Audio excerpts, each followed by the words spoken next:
నిద్ర లేచిన తరువాత ఏదో తేడాగా అనిపిస్తే. ఒకరోజు మీరు నిద్రలేచారు. ప్రతీదీ ఏదో తేడాగా అనిపిస్తోంది. ప్రపంచం బరువుగా అనిపిస్తోంది. కనిపించని శక్తి మీ జీవితపు తీగలను మీరు గ్రహించకుండానే లాగుతున్నట్లుగా ఉంది. మీరు విచ్ఛిన్నం చెయ్యలేని నమూనాలతో, నియంత్రించలేని భావోద్వేగాలతో మరియు అందుబాటులో లేని కోరికలతో పోరాడుతున్నారు. లోతైన స్థాయిలో ఏదో సరిగ్గా లేదని మీకు తెలుసు, కాని అది ఏమిటో మీరు గుర్తించలేరు. కాని సమాధానం మీలోనే ఉందని నేను చెబితే, కొంతమంది గురువులో లేదా పురాతన గ్రంథంలో కాదు, మీ ఉనికి యొక్క ప్రధాన భాగంలోనే. మీ ఉపచేతన మనస్సు మీ జీవితానికి అంతిమ నియంత్రణ ప్యానెల్, మరియు శతాబ్దాలుగా శక్తివంతమైన వ్యవస్థలు దానిని సూక్ష్మంగా ప్రభావితం చేయడానికి పరిపూర్ణం చేయబడ్డాయి, మీకు ఎప్పటికీ తెలియకుండానే. నేను దానిని మరలా చెబుతాను. శతాబ్దాలుగా మిమ్మల్ని తప్పించుకోలేని నమూనాలలో చిక్కుకునేలా ఒక వ్యవస్థ రూపొందించబడింది. కాని శుభవార్త ఇక్కడ ఉంది. మీరు చిక్కుకుపోవాల్సిన అవసరం లేదు. ఈరోజు మనం కలిసి ఒక ప్రయాణం ప్రారంభించబోతున్నాం. మీ వాస్తవికతపై మీరు తిరిగి నియంత్రణ సాధించే ప్రయాణం. మీరు సిద్ధంగా ఉన్నారా? దశ 1. వ్యవస్థను గుర్తించడం. నేను మిమ్మల్ని ఒక ప్రశ్న అడుగుతాను. విషయాలు ఎందుకు అంత కష్టంగా అనిపిస్తాయని మీరు ఎప్పుడైనా ఆలోచించారా? మీరు ఎంత కష్టపడినా విజయం ఎందుకు అందుబాటులో ఉండదు? ఇది దురదృష్టం కాదు. ఇది రూపకల్పన ద్వారా ఒక అదృశ్య వ్యవస్థ అమలులో ఉంది, మీకు వ్యతిరేకంగా పనిచేస్తోంది. మీ స్వంత మనస్సు లోపల నుండి ప్రారంభమవుతుంది. ఇప్పుడు మీరు దీనిని కుట్ర సిద్ధాంతపు అర్థం లేనిదిగా కొట్టిపారేసే ముందు నేను మీకు ఏదో పంచుకుంటాను. ఇది ఎవరినీ లేదా ఏదైనా బాహ్యంగా నిందించడం గురించి కాదు. శక్తి మీ జీవితంలో ఎలా ప్రవహిస్తుందో అర్థం చేసుకోవడం గురించి, మరియు ఇతరులు దానిని ఎలా మార్చడం నేర్చుకున్నారో అర్థం చేసుకోవడం గురించి. కాని ఇక్కడ ట్విస్టు ఉంది. మిమ్మల్ని చిక్కుల్లో ఉంచిన అదే వ్యవస్థ మిమ్మల్ని విడిపించడానికి కూడా కీలకం. దశ 2. శక్తిని అర్థం చేసుకోవడం. శక్తి ప్రతిచోటా ఉంటుంది. మీరు పీల్చే గాలిలో, మీ పాదాల క్రింద నేలలో, మరియు మీ స్వంత శరీరంలో కూడా. విశ్వంలోని ప్రతిదీ శక్తితో నిండిన చిన్న కణాలతో రూపొందించబడిందని శాస్త్రవేత్తలు నిరూపించారు. మరియు ఏమి ఊహించండి, మీ శరీరం ఈ శక్తికి సహజ కండక్టర్.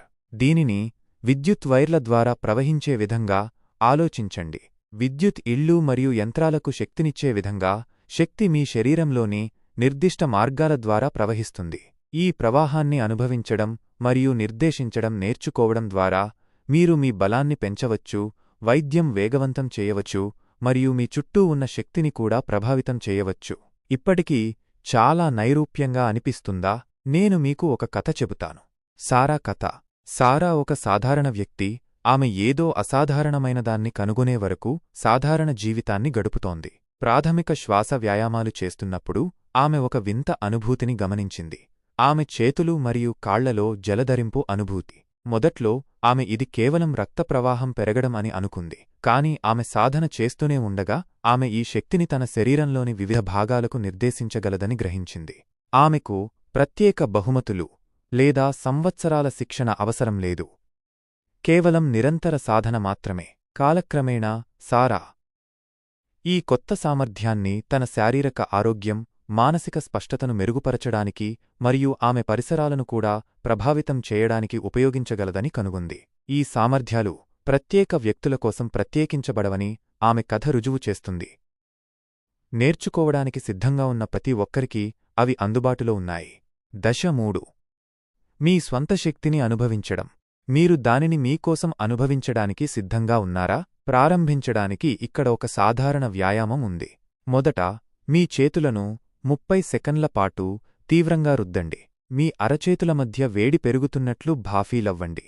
తరువాత మీ చేతులను నెమ్మదిగా వేరుచేయండి. వాటి మధ్య ప్రతిఘటన మీకు అనిపిస్తుందా? అది శక్తి.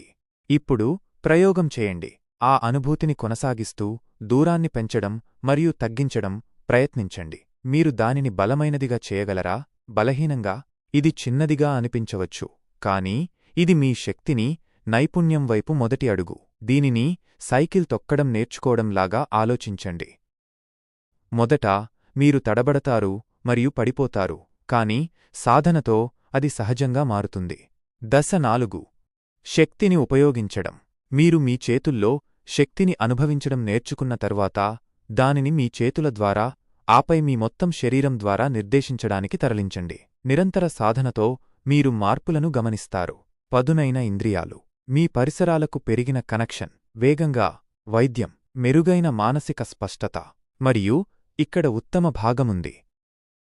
ఈ సామర్థ్యాలు వ్యక్తిగత ఆరోగ్యానికి పరిమితం కావు. ప్రజలు ఈ పద్ధతులను శారీరక పనితీరును మెరుగుపరచడానికి, ఎలక్ట్రానిక్ పరికరాలను ప్రభావితం చేయడానికి మరియు వారి సంబంధాలలో సానుకూల మార్పులను సృష్టించడానికి కూడా ఉపయోగించారు. ఉదాహరణకు, మైక్కును తీసుకోండి. దీర్ఘకాలిక వెన్నునొప్పితో బాధపడుతున్న నిర్మాణ కార్మికుడు, అతను తన పరిస్థితిని అధిగమించడానికి ఈ పద్ధతులను ఉపయోగించాడు. గాయపడిన ప్రాంతాలకు శక్తిని నిర్దేశించడం నేర్చుకోవడం ద్వారా అతను వైద్యులు ఊహించిన దానికంటే వేగంగా తన శరీరం నయం కావడానికి సహాయపడ్డాడు. అతని విజయం అద్భుతం కాదు, ఇది కేవలం ఈ సహజ సూత్రాలను అమలు చేయడం. చరిత్ర అంతటా కొన్ని సమూహాలు ఈ పద్ధతులను తమ ప్రభావాన్ని నిలబెట్టుకోవడానికి రహస్యంగా ఉంచాయి. సాధారణ ప్రజలకు ఇది రహస్యంగా మరియు అందుబాటులో లేనట్లు కనిపించేలా వారు సంక్లిష్ట వ్యవస్థలు మరియు ఆచారాలను సృష్టించారు. కాని నిజం చాలా సులభం. మీ శరీరం సహజంగా శక్తితో పనిచేయాలనుకుంటుంది. మీకు ప్రత్యేక బహుమతులు లేదా సంవత్సరాల శిక్షణ అవసరం లేదు. మీరు ప్రాథమిక సూత్రాలను నేర్చుకుని వాటిని నిరంతరం సాధన చెయ్యాలి. జాగ్రత్తగా ఉండండి. కొంతమంది వ్యక్తులు ఇప్పటికీ ఈ బోధనలను డబ్బు సంపాదించడానికి లేదా అనుచరులను పొందడానికి సంక్లిష్టంగా చేయడానికి ప్రయత్నిస్తారు. ప్రాథమిక అంశాలకు కట్టుబడి ఉండండి. మీ శరీరం ద్వారా శక్తిని అనుభవించడం మరియు నిర్దేశించడంపై దృష్టి పెట్టండి. ఎవరి వాదనల కంటే మీ అనుభవాలను విశ్వసించండి. మీరు సాధన చేస్తున్నప్పుడు మీరు మార్పులను గమనిస్తారు. మీ ఇంద్రియాలు పదునవుతాయి. మీరు మీ పరిసరాలకు మరింత అనుసంధానంగా భావిస్తారు.